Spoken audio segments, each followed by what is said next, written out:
what were some of the decision points that led you to move to the various health systems? Well, the first one, I was young, in love, and geographically unaware. So that was easy. That one was easy.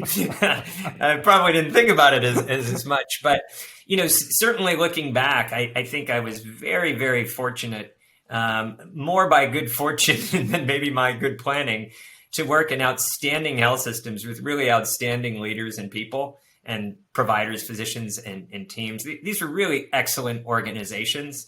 And every organization in its own time has its own challenges. And certainly the ones I worked with had its challenges, their challenges during their times. But these were really great organizations. They were all very mission driven, very values driven. And that really resonated with me. I believed in our missions and still do believe in their missions. And I believed in the values of the organization and how the organizations were led. And those were tremendously great role models as organizations and the people in those organizations. I would also say I was fortunate to have opportunities in my career to take on risks and challenges, maybe because some other people didn't want those opportunities.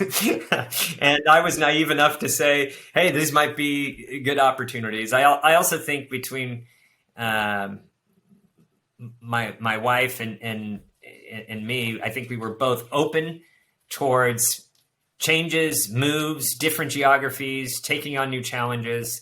As one friend told me once, you're leaving a perfectly good job, whether it was leaving UCLA or Stanford. These were more than maybe perfectly good jobs. So, and maybe that harkens back a little bit to the immigrant mentality, to the youth, to the risk-taking mindset of, hey, why don't you go out and see if you can make an impact? And if you're not so wedded into the current state, you're maybe a little bit open to the future state and to pushing change for the future state.